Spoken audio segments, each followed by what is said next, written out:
Centaur would crush that lane. True. Yeah. You can't even run through the That's trees. true. I mean, you can versus try a Dark lane safely, right? And Warlock last pick by Alliance. I actually expected the troll pick, but I'm not super convinced that it's a good pick. I'm not either. It's just something that they like. What else do you pick at this point? That's all.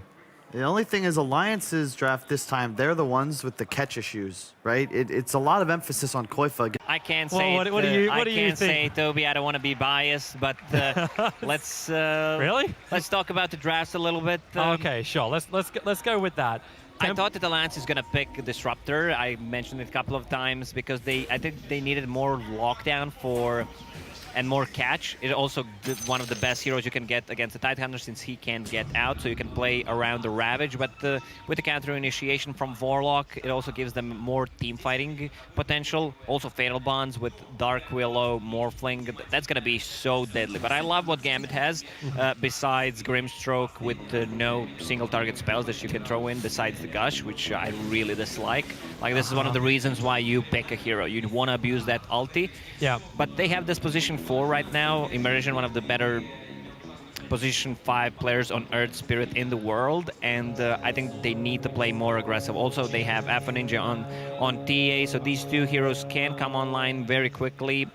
Troll Warlord might be a bit slow, but depends on the item build that he goes for. I don't want to see Battle Fury. If I see Battle Fury, I'm just gonna leave. You're like, I want to see Diffusal played. I want to see Control against the Morphling. I want to see these type of items to be active. But at least I'm kind of with you a little bit on the Grimstroke. We've seen many times where the Soulbind is never really made the most of. But at the same time, him enabling immersion just by putting the Inkswell on the ES, who then wants to initiate, these are things that they're able to really just make low cooldown, initiation after initiation, and just open up the space for Koifa to then be the main man as this Storm Spirit. But it depends if Koifa can get a good lane. Afo is already, like, he's going to try and beat the crap out of Koifa, and he needs to win this lane as the Templar Assassin. It's not that easy lane for TA, especially since whenever you attack with the Storm Spirit, you have the Overlord charge, you remove 2 instances of refraction, and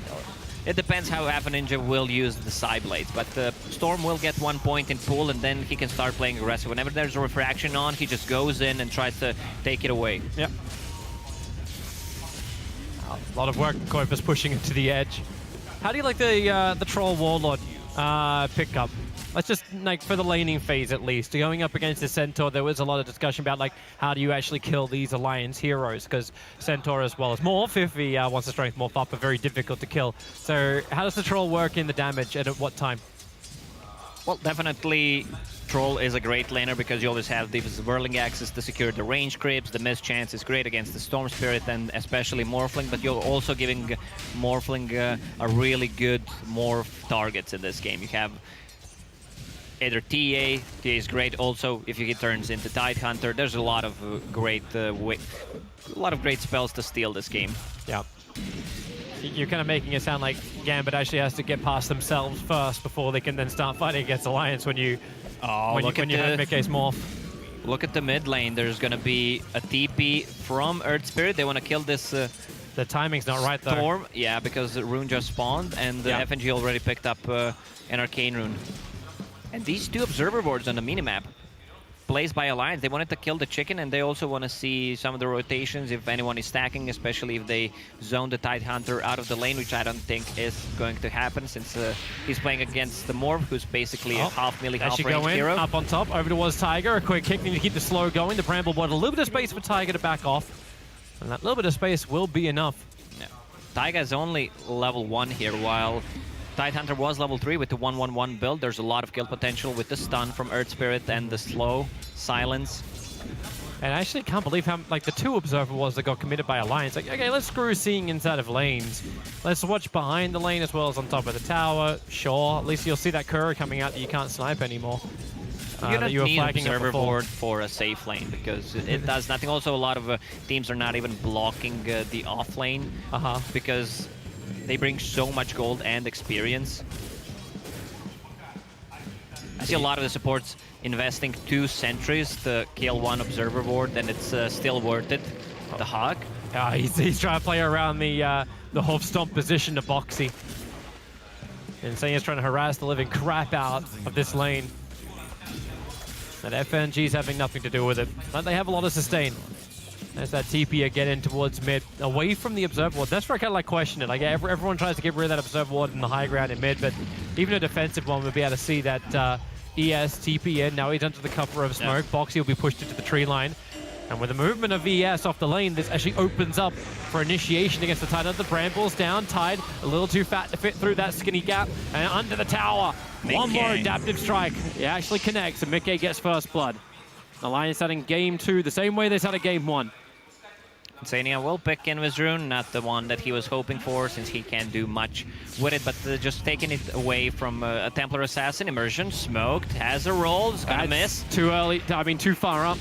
Koifu was getting aggressive, but they kick him back down again. Koifu's having a hard time getting up the hill, but at the same time, Afro doesn't have the bonus damage. Now Tiger will arrive. The Brambles come through. Immersion tries to walk through the Bramble, but he cannot get out. Nice rotation from Taiga once again. Now he has 1-1-1 build. This is what I love to see on Dark Willow, that extra early stun. Bounties will be ready in 15 seconds. Storm on really low HP and mana, so he's gonna need to use the Shrine right away. I mean, these two observer wards that the Alliance placed, no one expects those wards, so they can't be dewarded, even though they're not doing anything at this moment. So it's always that that question mark, right? Like how many wards actually go the whole duration in a game? That's the stats that I would like to know. Yeah. Now, Haas, if you're listening, I don't think we have the technology I can tell you, like Lairas does the overlays here, and I know that's something that JJ has in the list because I asked him for that a while back. So JJ, still waiting for the development team. Booker, on you. Initiation on Warlock. Insania will fall. Boxy, nothing he can do when there's 3 heroes down there, and that's just Immersion having the easy delivery system for the Inkswell. Yeah, even if he misses the roll, it's still a guaranteed kill, especially on the support who has no escape mechanism whatsoever. Both Troll and Morphling having a lot of CS. Storm struggling a little bit because Earth Spirit was roaming around and was missing on the map, so he needs to be careful, even though Storm Spirit got the kill. So right now he's just jungling. He's gonna pop a second Shrine.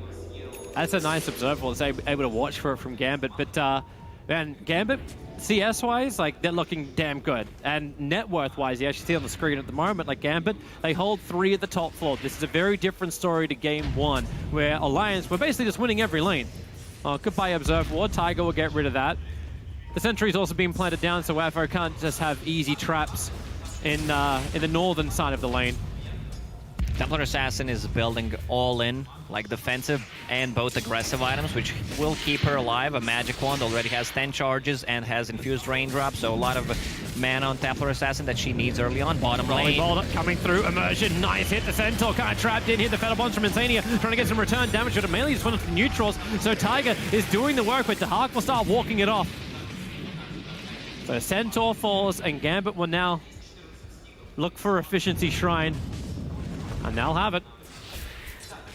I would have loved if they actually swapped the lane to have a Centaur and a Dark Willow, because there's so much more kill potential, and there is a defensive tool. With Warlock, you only have a heal, and that's pretty much it. I love how Koifu just plays the sides. Like, I don't care about burning a little bit of mana as long as I get down the hill in range for the 3 CS in time. Immersion going again, looking for the Inkswell stun. Of course, that will be able to connect through the Shadow Realm. Where's that damage output? Combining Tremble? It doesn't exist. Tiger's on the run. Miss uphill from FNG. Won't connect. Neither will the throw out.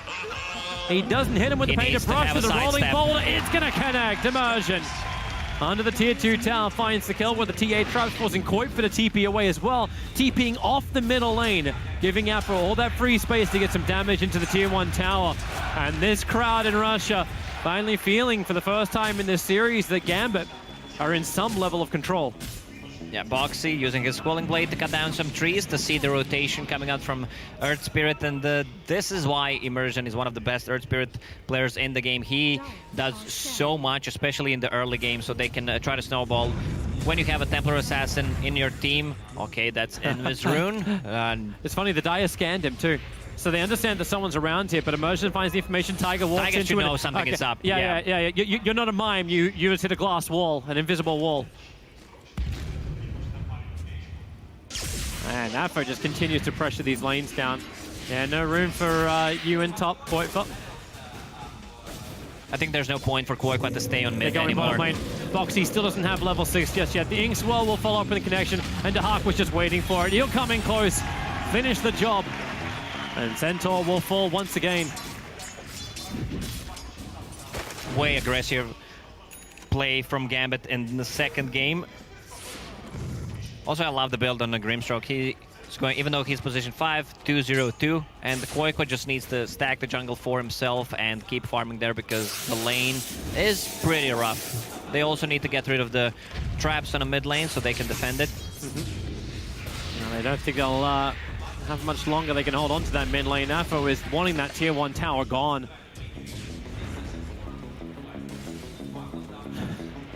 That is one of the coolest taunts ever. Almost as good as Wraith King's dance. Well, I still think Lions and Undyings are the best ones in the game. Ooh. Disco Pony, let's track. That's a nice one. Afro just getting the Curse Crown from Tiger, but it's just more of that, hey, fear me slightly so you back off away from the tower. Even though there's no kill potential, they're just trying to drag the creep wave and keep their tier 1 tower alive because it's so important. After your tier 1 is down, the Templar Assassin get access to your jungle, and the way she farms takes away those camps so quickly. Oh, well, that courier wasn't meant to be sniped off. That's all for the 10-minute bounty runes. A quick stampede away to safety. Allows him to get out of range of the Inkswell. Still ends up being a 2-for-2 rune trade-off with the mid tower.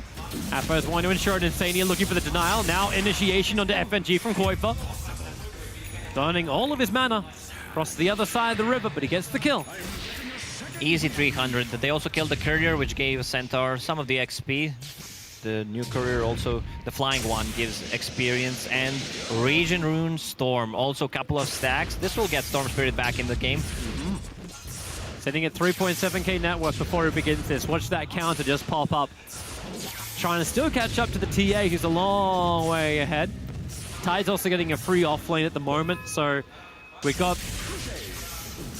Actually, I think it's already coming. Well, it was probably meant to be coming on the courier. In fact, there it is. It's passed up by FNG, who's now the new courier. The Hood of Defiance has arrived for the Tide Hunter. They're just starting to amp up and give that survivability that you can get from an offlane aura like the Tide Hunter. You get the counter initiation. If Alliance want to go for you, you've got Ravage as a quick answer back as well. Yeah, they're rotating 5 heroes on top. They want to secure this tower. Ravage is ready. Also, I love what FNG is doing. He didn't even put a single point on level 6 in his Soulbind because they have basically nothing. Yeah. And I also love how they moved away from the 2 Observer Walls that Alliance freshly planted on bottom lane. So and this turns into a straight tier 1 for tier 1 tower trade-off. And since they TP top, I don't think Gambit can defend the tier 2 tower on bottom. Also, with this kind of a build on the Hawk, it allows him the Diffusal Blade straight in, gives him so much more damage, and the extra slow, you can basically slow him 3 times in a row. And Mana Burn is so good against Storm Spirit and Morphling. Like, you just want to push the tier 2 tower. Like, Retaliate's giving plus 211 to Boxy, so they can push the lane hard. But this will turn into like a straight safe lane tower trade-off. Because there's no reason, if they want to fight, they're going to get a fight. Tiger trying to run away from Afo. He's got TA traps available. Nice little dodge as he goes into Shadow Realm, but Immersion, now Stampede also being used. There was no follow-up stun, just to magnetize, but Immersion, I don't think he's done just yet. Drops a secondary rock. Kuiper jumping in looking for his own. Another rock being dropped. Tiger continues to have the ears ring. He's looking for something to do. Immersion will die, but Tiger barely survives. No, the Magic Wand and the Tranquil Boots were just ready to kick in, save the Tinkerbell at all costs. But this is going to be a tier 2 for Gambit, a free 1 bottom lane. They can TP out. Yeah, you do have Insania with Rock, so they can't TP out straight away. Mickey's already moved off the tower. We didn't talk about Mickey this whole time. He is level 10, has Mask of Madness, so he's going to be full HP all the time. He farms so quickly on top of the network right now and is building towards the Manta style, so he's going to be ready to remove some of the silences. Whirling Axe is kind of a natural build into this game. Yeah, but it's just that Diffusal Blade, BKB, Troll, Warlord that's able to keep up with him. Obviously, the Morph is going to be amazing. This is Mickey Morph as well. Like, it's going to be amazing. We still didn't see a full team fight. The Ravage not used, Rock not used, 13 minutes in. Never really been an opportunity for it. They're looking for a D-ward out. So no vision. What does Gambit want to do? They want to back up. Alliance, they see them on the bottom lane. They were on their observer board, so they wanted to make some kind of a move on top, but they need to bring numbers. The Courier is finally bringing that diffuser blade up. Obviously, with the death time, it's having to work overtime just to get packages delivered before Christmas. And that means now Troll can initiate in if someone gets just close enough. And, well, someone's just close enough.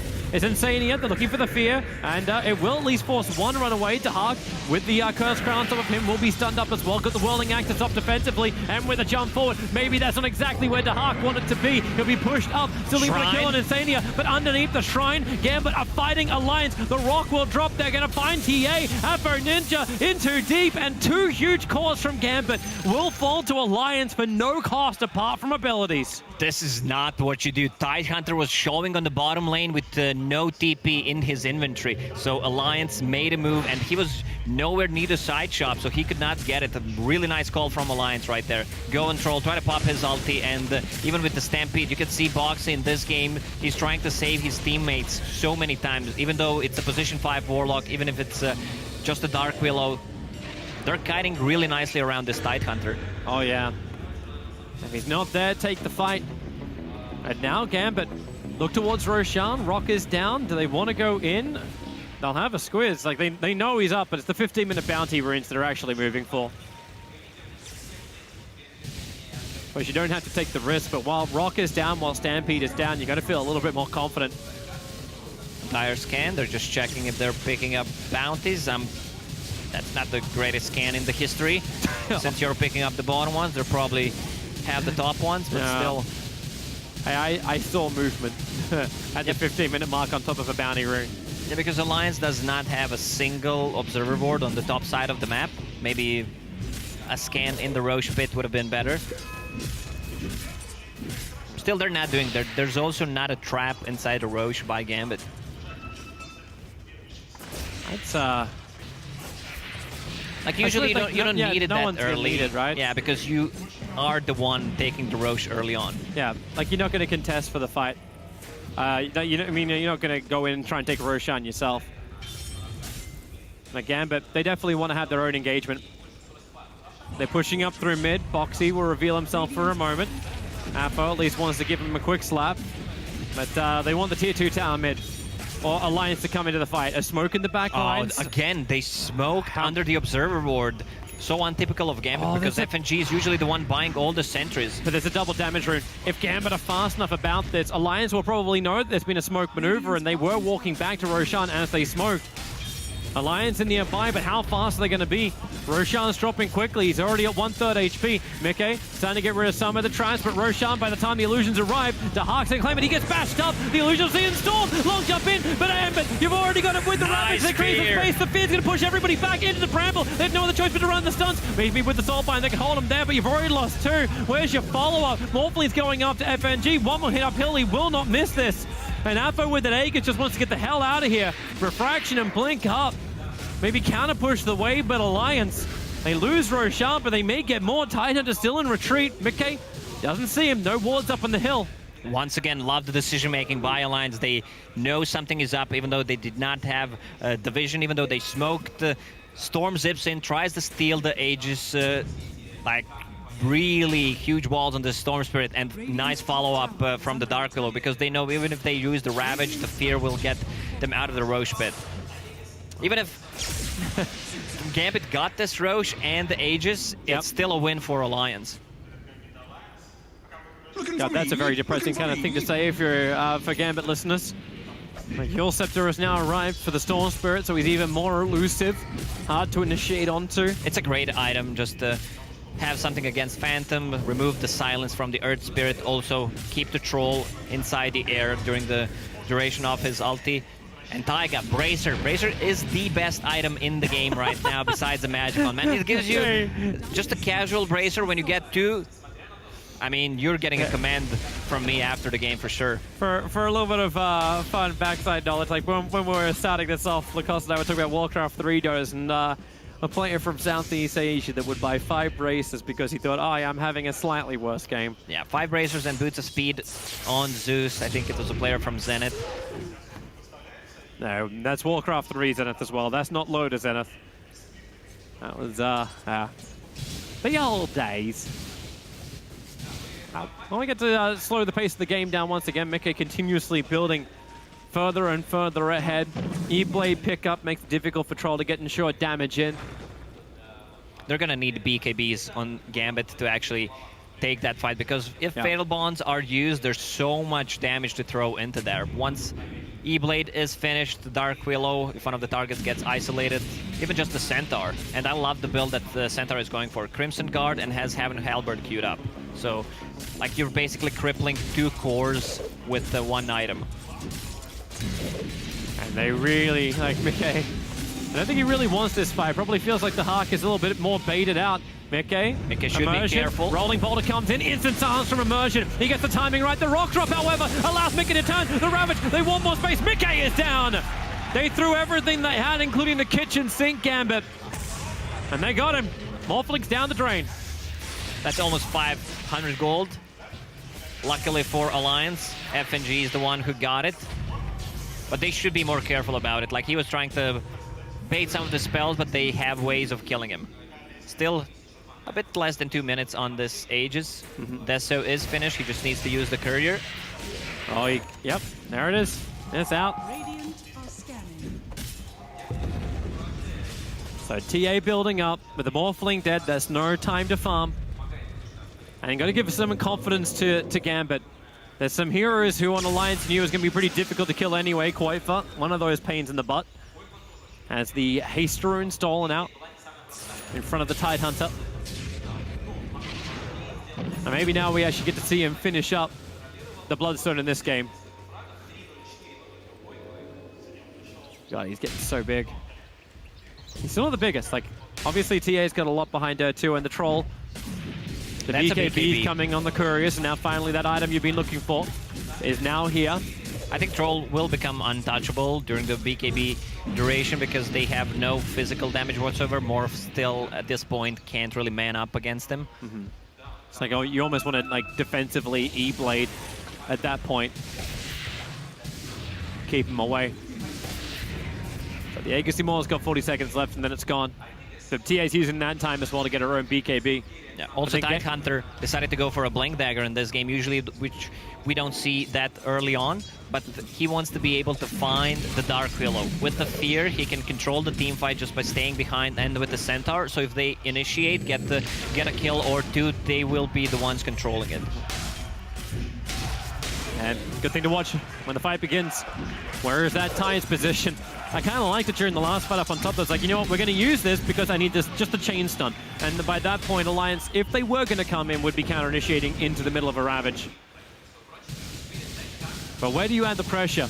If you're Gambit, the Aegis Immortal's timing out about now, and you're being pushed on the bottom lane. Koifa's all over this map. He's playing the perfect split push.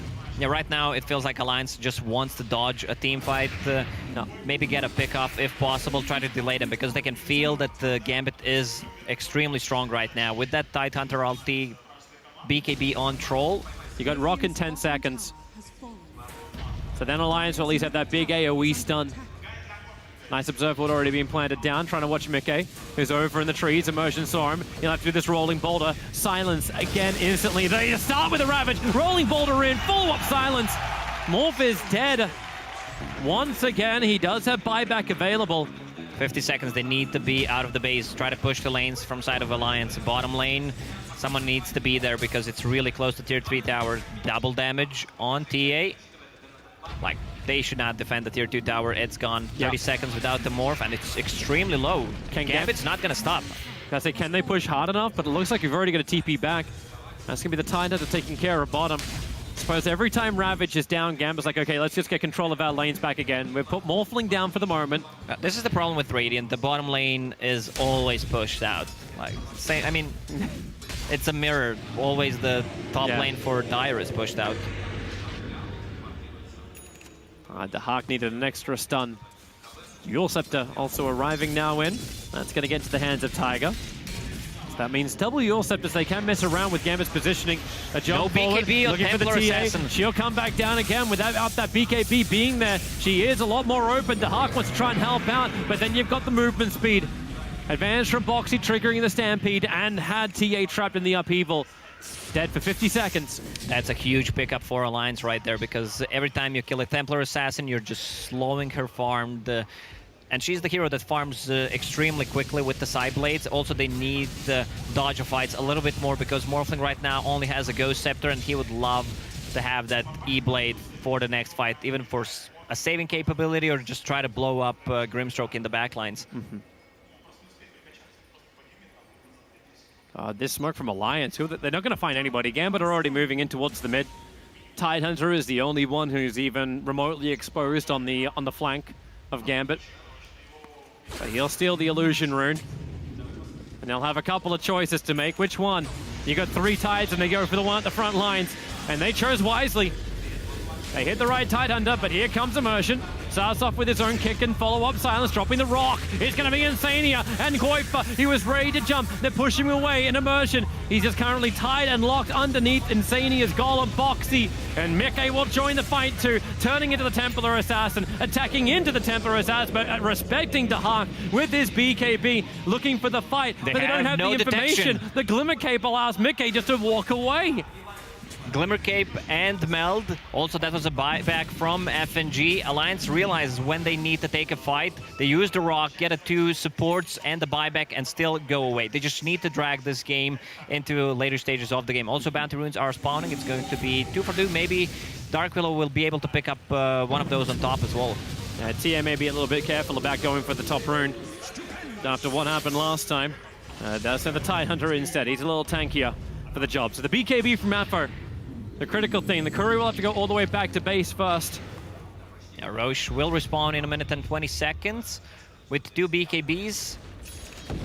Feels like Gambit just wants to take it by force. They have a lot of physical damage. Also, this is the big item on their side, the Spirit Vessel against the Morph, even though Morph has a way to dispel it with the Manta style.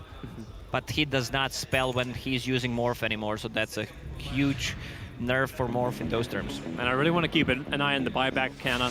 If you jump in, you blow Ravage, and your BKBs are down, what more sustained damage does Gambit have, especially for Cork and buyback? Currently, all 3 cores from Alliance do not have buyback available, and everyone from Gambit doesn't have buyback available. Immersion gets the hell out of there. Does not feel comfortable at all. His team is too far away. Koifa doesn't care about being far away. We've seen him burn all of his mana to get the jump, and they may need to do so. This time they brought detection. Warlock dead for 44 seconds. They TA trap quickly, rolling boulder forward, Immersion, trying to catch in towards Boxy. The extra help is coming in. There's your buyback from the Warlock and Gambit. They just want to get the hell out of here. If Boxy dies, it'll be costly, but Gambit can't lose anyone else. With this huge mana pool on Storm, he can try to zip in, maybe force them to use a BKB, and then they can take a fight. Also, Insania use a buyback, because if he's not, Gambit will try to engage into that team fight. Boxy does not have a Blink Dagger yet, and we can see on the screen he just bought Heaven's Halberd. I already talked about the item, how good it is, especially against the Troll and the TA. If you can use it before they can get their BKBs off, no ways of dispelling it. Roshan's alive. Alliance have already put the Observer and Sentry on the northern side, so they want to make sure they got information inside the pit.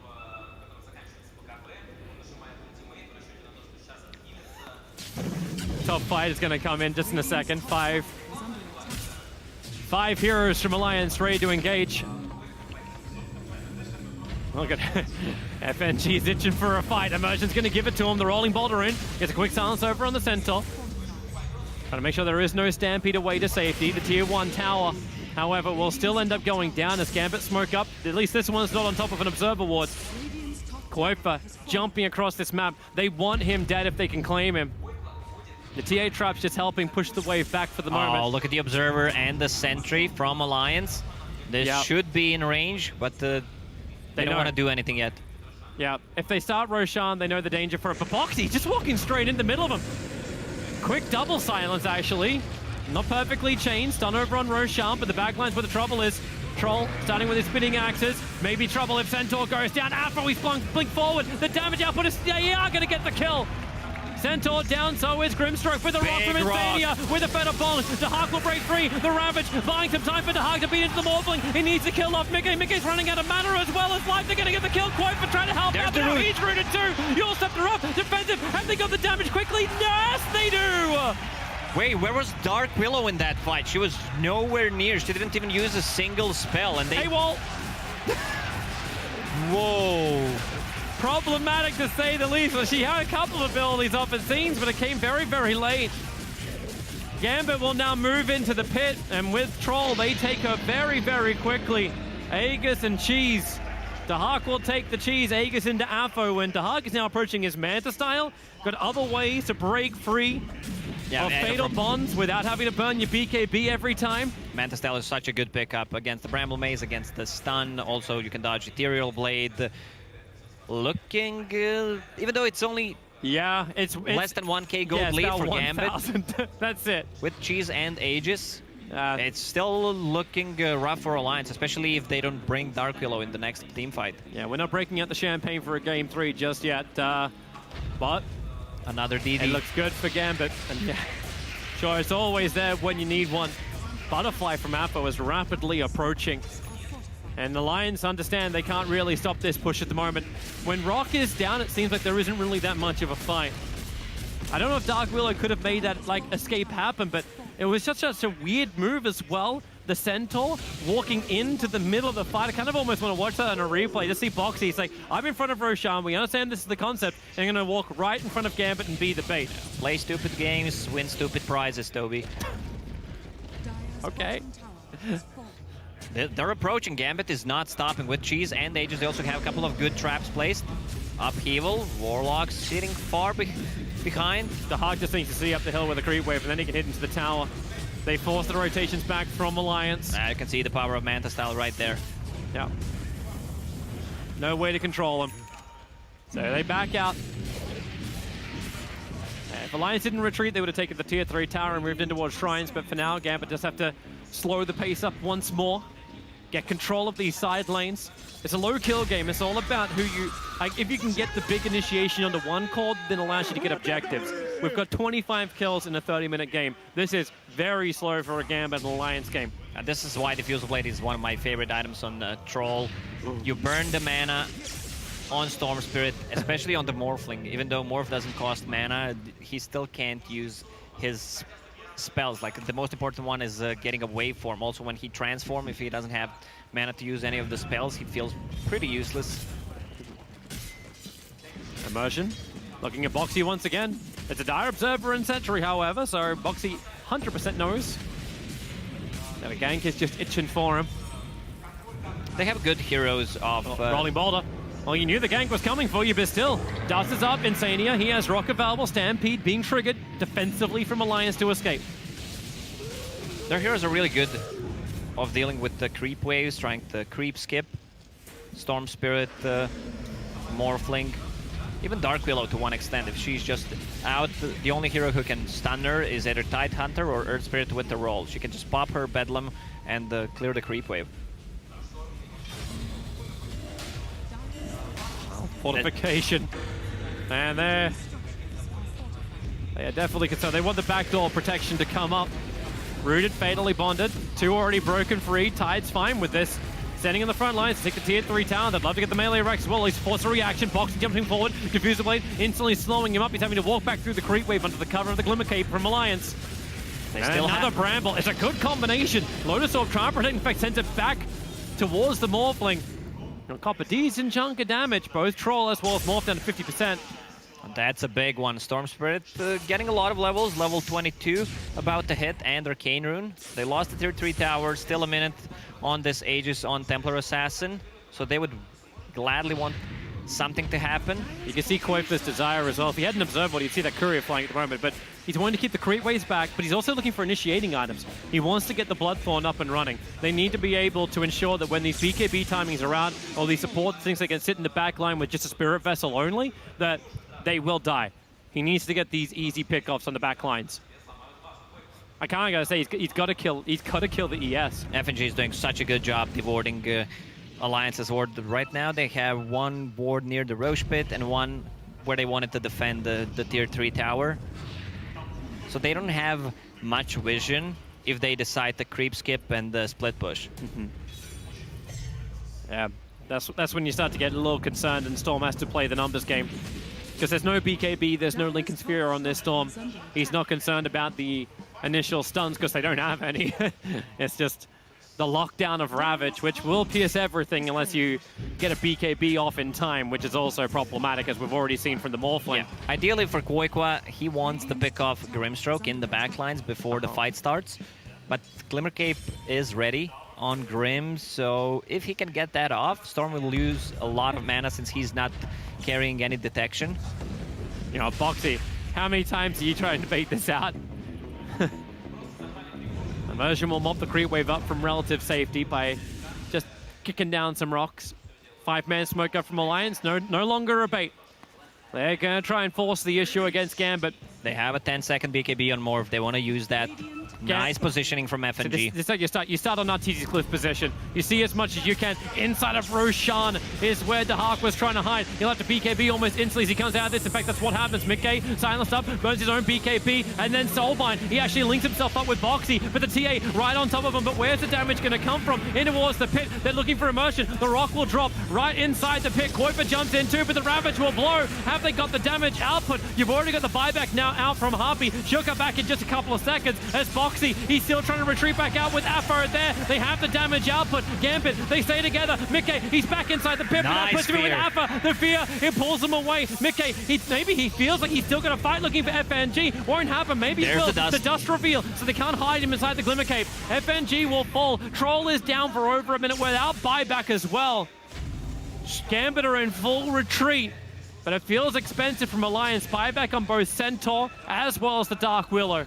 Yeah, 2 huge buybacks on their side, but they needed that to win this team fight because Storm had a lot of mana, but was really careful about using it. And with the Arcane Rune, they need to survive through initial burst of the Tidehunter ulti and lower the BKB cooldowns, and then they can take a fight. They just need to drag this game. I feel like Alliance has it in the late game.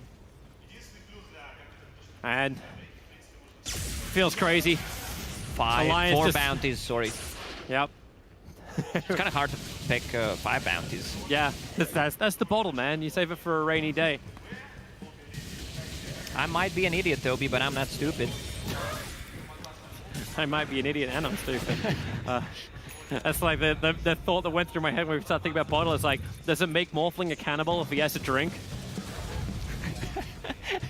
Should Morphling never go bottle? And this is what I talked about. Like, you could see the Grimstroke with the Glimmer Cape causing some issues. So now they bought a gem on the Storm Spirit. Who's the one carrying it?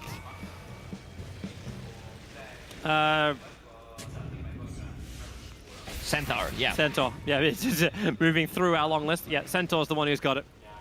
They want to get rid of the traps. That's the most important thing, so they can approach, because trap damage plus a slow is causing a lot of issues for them right now. Yeah. They need to push out these side lanes. Alliance do it a hell of a lot more efficiently. I'm actually wondering too, once you look towards the next Roshan, can Alliance always just look to backdoor it? Like, you've got the Storm Spirit that can move across the map so easily, so quickly. You can counter push, but it means Gambit have to commit someone to that lane. And so far, like you're looking at Trez, you're not looking at BT carriers for Gambit. Roshan is up. It's the Aghanim's upgrade as well. Aghanim Scepter upgrade, that would feel really good on Alliance if you can get it. Either give it to a Centaur or give it to Storm Spirit. That's a free Ravage. Yep. Give me one electric black hole. That's the way I like to describe it. Ravage isn't as cool as black hole. I'm sorry, Shiva. I know you're tuning in right now, but yeah. Enigma is the king. They're smoking up. They're going for Roshan. They're inside the pit now. Alliance have no information inside this pit. Morphling finishes up the Skandi, ready to fight. Dust is already out. Quick silence. They found the Warlock a little bit too far forward. He has a buyback. He needs to use it. They'll commit into Roshan now. Bottom lane isn't pushing anywhere near hard enough to make Gambit worry about this. They got more than enough negative armor to beat into Roshan. There's your buyback out from the Warlock. Alliance are coming over once again. Here comes Storm! Long jump to the other side, almost picking up FNG, but Roshan's so low. Koifa, the BKB's there. He's trapped in with Boxy. The Soulbind held them together. You've already lost the Grimstroke. Waiting. They're waiting for the Ravage. They're waiting for the time. This is the ultimate patience of the Tidehunter. Rock will finally drop from Insanity, and now the Ravage will connect. But Roshan's not dead just yet. They want to find the kill to jump in for the stun. It connects over from the Centaur. Koifa's already back. He pulled back in, but Immersion. He's holding with the silence and the rolling boulder. Maybe they have the damage to do it. The Troll, he bladed up. He can't attack anything. He just held in position. Finally, someone could kill Roshan. You've got Tidehunter in there. Who's going to get the kill? Roshan killed by the Dire. Koifa's got the Aegis, the Immortal. We'll pick up the rest of it later as Mickey beating into Afro Ninja. Refraction is protecting him, but that Refraction only lasts for so long. He'll go down a minute and a half on the sideline. Alliance continue to fight. It is going to be Tidehunter falling in just a second. Cheese, don't pop it. Reduce the damage, but the kill is still there. Dead for so long, buybacks are available. What a buyback from Koifa. He zipped there, he knew that he has a buyback, popped the BKB, and the quick fingers on him. He also has the Aghanim Scepter in his inventory, and he actually popped it on himself. Level 25 Storm Spirit with the Ball Lightning Remnants. This is going to be a huge problem for Gambit. This is the perfect time to say Alliance are doing it. They know that if they win this series, they're going to TI9. Gambit, they've been so good throughout this DPC. Their path through the minors has been rough at the beginning, but it was always there, looking better and better. They beat Virtus Pro in the CIS qualifiers to get to this position, but Alliance are holding strong. Their second Aghanims arrives over on the Centaur. They're looking for 2 lanes of ranks. They can't go for a third. The tier 2 star is still up on top. But Gambit, Templar Assassin, she protect, she attack, but most importantly, she does not have a buyback. 17 seconds. Watch the clock. Tide trying to force some level of initiation. Rolling boulder from Immersion. They find Mickey. A quick stun. They're just using that ink swell. And now Boxy, he jumps in inside the bramble. Alliance decide to fight. They actually fear them away. Dahak, he can't find the kill. Mickey runs himself away. The ES dies. Alliance need to reset. They need to go back. Templar Assassin is out. TA's up. Gambit, they need a kill. They're looking towards Mickey. Here's your Curse Crown stun. Just keeping them away. Gambit can't continue the chase. Insania, the TP away to safety. No bash, no stun, no control. Perfect Alliance get out.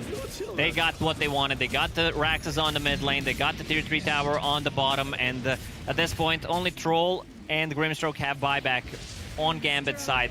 Meanwhile, Morph is the only one. Whew. Alliance still need to end this. That's the harder thing. Alliance will not rush anything right now because they want to get their buybacks back online. Ideally, Storm Spirit with the buyback is one of the strongest heroes in the game because you can always zip. And with the Centaur Aghanim Scepter upgrade, they're going to receive, I think, not enough damage. This is going to give survivability to Troll. The extra lifesteal after the ulti. So they just need the kite. My God, Alliance. They feel good, but I'm starting to see more and more things that are still there. So yeah, Satanic, Troll can try and survive. The Meld hit bash 25 talent as well from the TA. Maybe they can get initiation lockdown. Oh, and this is the item that we don't see way too often. Eon Disc picked up on a Dark Willow. If she can survive through initial burst, I mean, with that she can because of the status resistance as well during the duration. She's gonna get the fear off. And BKBs are on 5-second duration. The Hawk's waiting inside the pit once again. Tiger comes in, Smoke will break, he blinks himself forward. There's the Eul Scepter up, Bramble, easy follow-up. The Hawk moves deeper inside the pit. There's now Alliance. Wonder if this is the place they really want to fight. Immersion rolls in, they've already triggered off the A on disc. ES, he gets the kick, slowing down Mickey, wants a rolling boulder away. A quick slow that goes in to bought him a little bit more time. Now the Hawk, back into the fight. The Soulbind holding Mickey together. Koifa looking at the back lines, looking to kill off Immersion. They're able to get rid of him, so goodbye ES. The Rock is finally dropped from Insania, and now get another hit out. Afro is dropping low. The Ravage creates a little bit more space, and Afro, the damage output, it's there. Morphling is down. Buyback's available. They want the kill on Koifa. He's out of mana, but no! He died to Afro Remnant. died! He actually died to the Remnant! Well, crap. Oh, Gambit's in a lot of trouble now. Tia does not want to buy back into this. Morphling is dead for a while, and Alliance will get their wish. They'll get to reset for the moment. This Aghanim Scepter on Storm Spirit, if used correctly, the pull, you can do a mini black hole And it's so good. Still, Troll Warlord has cheese from that previous Roshan on top of Satanic, so they need to play around it. They can't really focus him down, especially whenever the Ravage is up. Also, Tidehunter just hit level 25, so 25 cooldown reduction on him. He didn't decide to man up. Has no damage items. Hey, you'll take anything you can to get that Ravage back off cooldown as fast as you can. A 4-second Anchor Smash, you'll take that too. They need to be able to always be up and ready to fight faster than Alliance. And they've shown they have the damage output. The TA can do it. Same with the Troll. If they can bait around these big abilities of Alliance. I would love to see a 4-step, maybe a second one on Alliance's side, because Warlock has one. Also, Warlock didn't decide to go for XP gain talent. Like, with that fight, he would have been at least level 20 by now. He's 17. That's his current level on the Warlock. He's well behind. And you do have one 4-star coming on the Tidehunter. So, other side for Gambit. Oh, Dahak. Woo! That timing could have been perfect if Kuiper jumped even a fraction of a second earlier.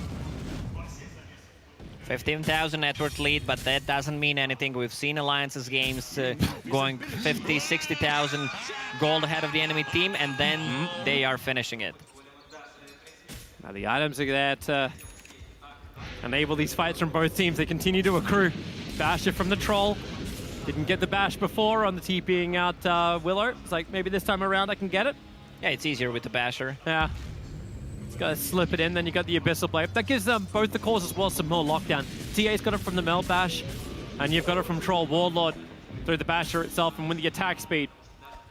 It's just good it's just good RNG. Attack fast. When you say Basher, I don't know if you're saying Bash or Basher, Toby. Because you add ER at Wow! Wow! You know, there's a level of trust that you have with your co-caster. Out the window. Out the window, Lacoste. I'll take the window seat. I don't trust you anymore. Can I have Kyle back? He may be wrong, but at least he's calling me. I say that now, he's going to be an absolute dick to me in the next game. Yeah, this is a huge one. Centaur just hit level 25 as well. The extra stomp duration, once those BKBs are down, it's so easy to control. Observer board, the casual, almost 300 gold when you kill it. They're not ready with the ES. They cannot go on Boxy while ES is on the other side of the map. Now Tiger goes in. You also have to commanding with a Curse Crown. Nice follow-up stun from Boxy. Maybe they have enough to get through the Troll Warlord. One quick 4-stuff up. He'll get the BKB go. Rock also being dropped by Insania. Just in the middle of the fight, but remember, they want to engage back out. Dahak's BKB's already worn off the Storm Spirit with the Shiva's Gun, slowing him down. FNG needs to get the silencer, but Mickey and Kuiper, BKB protected. They may be soul binded up. Disarm, he can't attack. He wanted to use his attempt to get his life back again, but maybe with the Sun over on Kuiper and the Ravage follow-up. Immersion, he's keeping Kuiper on lockdown, even though the Troll is gone. They may have enough damage for the TA. No, they don't. TA is still too busy with Boxy in the back lines, so Mickey is just soloing up the two supports, but Mickey maybe bit off a lot more than he could chew. Buyback is coming in from the Grimstroke. They're underneath the shrine. They're still trying to battle this. Boxy finally brought down by Immersion. He rolling bolted in, and the Hex is up. It's almost everybody dead from Alliance apart from Kuiper. But Alliance... Bottom lane is pushing in. Someone needs to address the double damage of spawn, but Roche is not up yet. They all use their TPs to go north. They can't go back to defend the lane of ranks. Okay, you've got one. TA has hers. She'll get rid of it and keep the wave alive.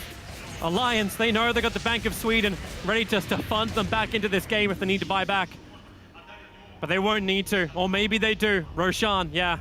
Welcome to the target. Look at all those items. And look at the double damage rune that's sitting in front of Roshan. If they come up and see this, TA will make a beeline for it. And this will force the buybacks from Alliance, even though they don't have information. Boykwa does not have a buyback. He's short 180 gold because they... Oh, this is really big for Gambit. Double damage, every single thing. This is the double Ravage. This is what they need. Hell, I'd even give the Aghanims to Afo and have him teleport to do his split push game at this point.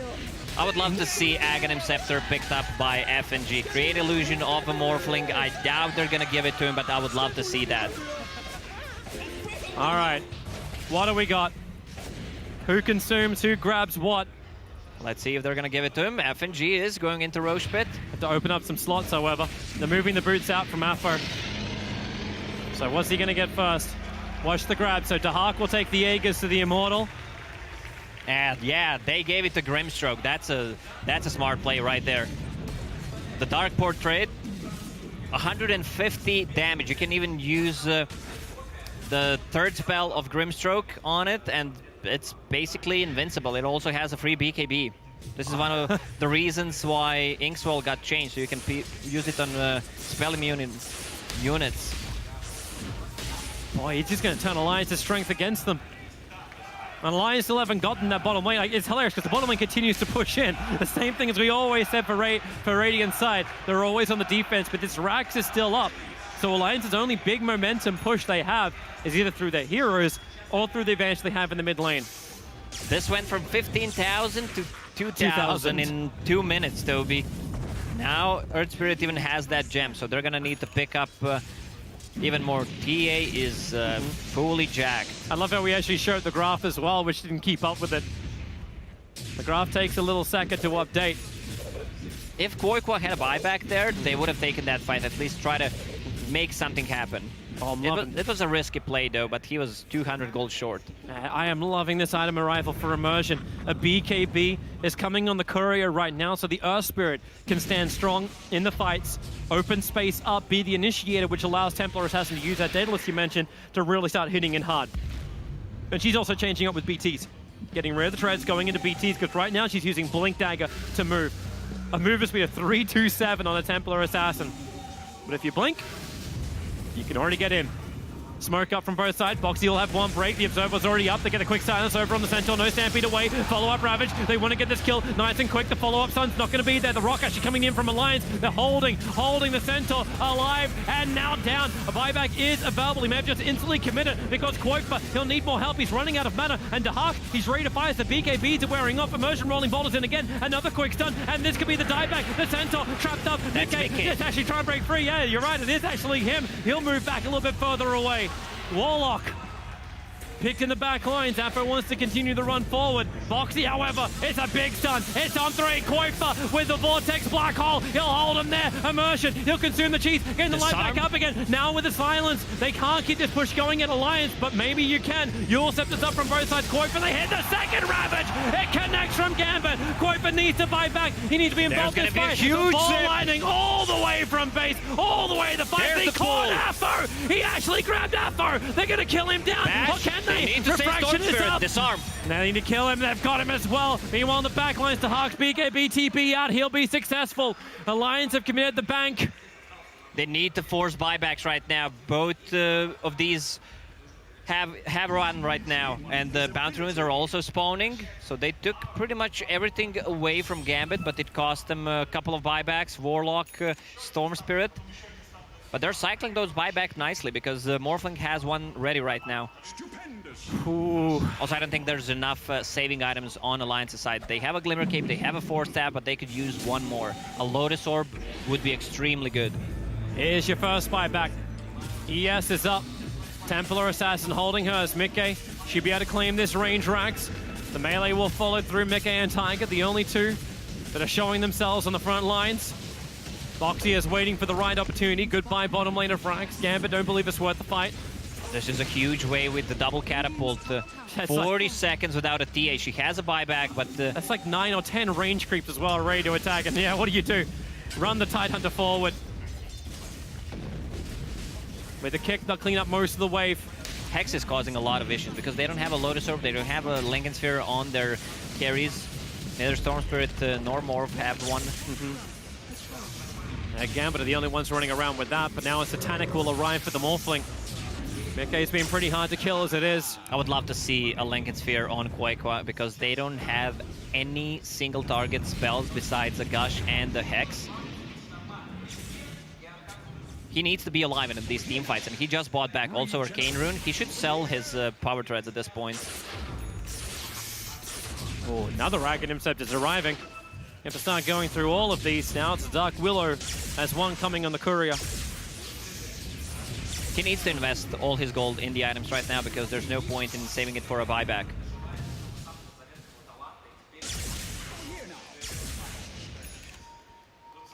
Assault Cuirass now up from the Centaur too. Survivability items. He'll take that considering he's always been the bait for Alliance. Warlock went for that Shadow Word cooldown, but on level 20 he still took Golem on that. So instead of a AoE Shadow Word.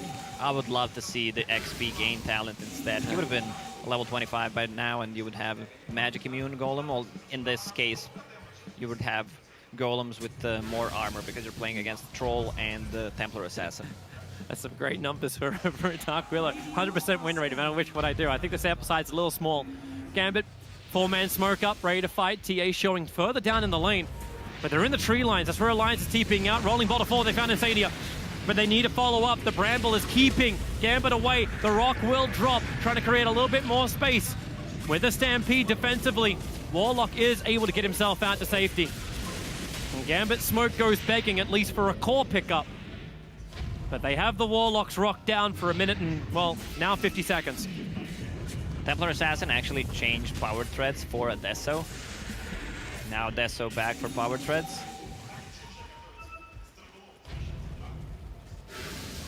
I think she preferred to outslide the BTs there. Here comes Gambit.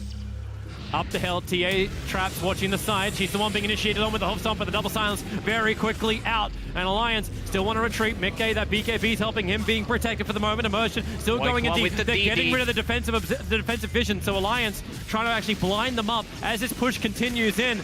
It's that illusion from Grimstroke that Mickey had to go and deal with. Koifa thinking about the back line with that DD you mentioned. But the mid lane's pushing in. The tier 4 towers are being attacked. If someone TPs right now, Storm will jump in. Shiva's Guard will give him. There it is. They see that. Now they need to go in. Long jump, going over towards the Templar Assassin. They don't actually catch the Tidehunter, but who can they get? Koifa jumping back out. Aphos burn the BKB. They get a quick silence. Maybe a little bit too far out there. Up and towards the air, the Harpy will hit the deck. And with a quick terrorize, she still will be held in position. They had the stuns. You'll have the Aeon Disc trigger, but the damage output down for 100 seconds. Tiger really trying to make sure that Gambit couldn't move back out. Yeah, Afterlife, he TP'd back, bought POTs so he can be in that fight if needed. Yep. Now TA has... now she's doing the same. Yeah. TP scroll in, BT's up, you switch him back out, put the Desolator in if you need to try and push into base. Smart play from Gambit to be able to deal with this global pressure that Alliance are applying. Oh, Boxy, so close to immersion.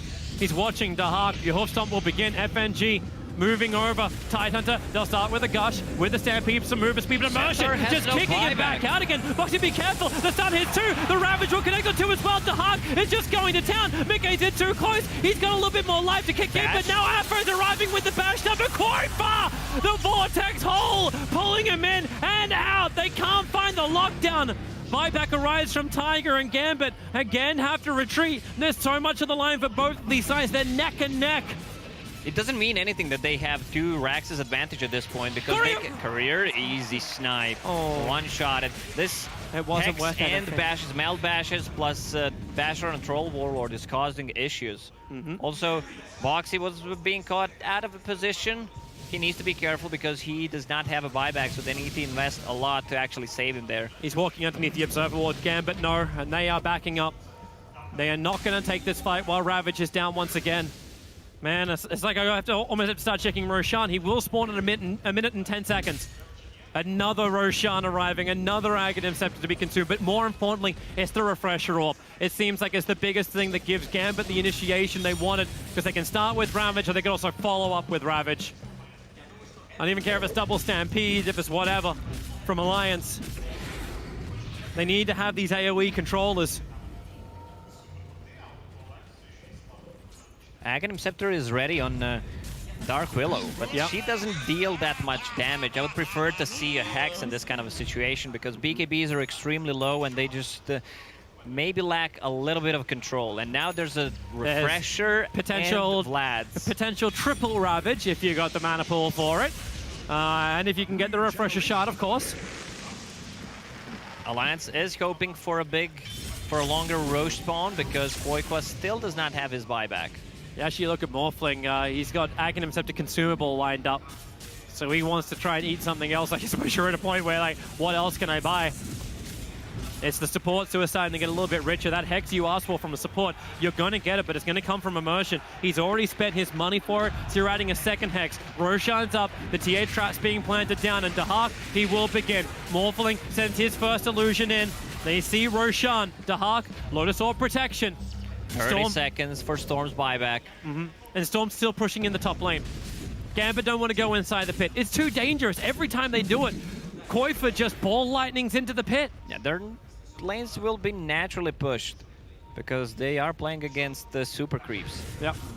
Oh, another double damage because why not? Also, Arcane Rune on the bottom. Koiko has the vision of it. Why not? He burned all of his mana to get down there, however, but 63 mana a second regeneration is not too shabby. He's burning Clarity to ensure he could do this as fast as he is. And Tidehunter doing the split push, so he's taking care of that bottom lane. Storm Spirit bought everything. He doesn't even have a buyback at this point. They're putting their walls and sentries down once more. They want to see how many traps are inside the pit. Another Morphling illusion sent in. It wants to actually clean this up. Takes care of only one of the traps, but sees both. And then Gambit understand. They know that there's vision just north of the pit. Alliance put it down every single time this Roshan fight has happened. It's going to be hard, though, before Alliance to win this. Double Hex. You have a refresher on Tidehunter, which means double Ravage. Yeah. All they can do is push out the sides. BT's coming down to the bottom lane. Afro wants to be safe. Koifa, he doesn't need BTs, but the jump in. There's the bash. Goes for the stun. Support's coming in. Tidehunter, Ravage number one. He's got a second with a refresher up. He's going to pop it. Not triggering the second, however. Koifa moving further away. Now back in again. But the bash and the meld hit. Koifa went back in to get hit with the vortex. He holds him there. The jump up and away. He needs to get is out. trying to do all the work at the moment. And now Afro is in trouble. Koifa doesn't have to go anywhere. He just has to stick around and watch Afro dive it back at Roshan. Boxy, the TP out. The kick comes through. Immersion. He catches Boxy. It's the bigger kill because Boxy doesn't have buyback. Man, Koifa was playing with his life. He doesn't have a buyback. He was 500 gold short. Now he's only 200 gold away from it. Dude, life on the edge. Life Boxy. on the edge. Boxy also has no buyback. Careful where you're going with Immersion. He's moving up. The 60-minute runes are about to spawn. This is the money that Alliance wants, but Koifa, silence, FNG, here comes Immersion, rolling Boulder in. They can get the follow-up Hex. No, they can't. BKB from Koifa will protect him. The Inkswell stun time. Not going to be there. It's just the Cursed Crown, just jumping everywhere. But Koifa, he's got no mana. Right on top of him, Tidehunter. He was looking to start the Ravage, and maybe now he'll do it. The blink forward, but there's no real follow-up. He can move over. Insania, now the new target. The stun from Dahak. It'll connect. The Bramble won't save him. Insania, that's his death rock. Buyback's available. Mickey now trying to pump through that damage output. That's your Aghanim Scepter running forward, looking for more damage. He doesn't have it just yet. Dahak, the Cursed Crown, he dodged it easily with the Manta style. Still, TA is not brought back. That bottom lane is pushing in. We have to, again, reset the lanes up. But you know Gambit want Roshan. They want to slip in there. Maybe even just force a buyback from one of these heroes. Thanks to the Rune, Centaur has buyback again now. Yeah, they pick up 4 bounties. At this point, bounties bring so much gold. There it is, There's your first buyback. I do love how the faster you use it, the faster you're going to have it again, Toby. I just love it, the Mickey, when he consumes the Aghanim Scepter so he can become Tiger. It's just like pumping so much damage output. You don't care if Tiger doesn't do the damage in the first place. Like, hey, just stand next to the Morphling. That's all that needs to happen here. Double Ravage is coming off cooldown in 10 seconds time. Another problem that Alliance still haven't really found a great answer to, apart from ball lightning away. Take a fight on the off lanes.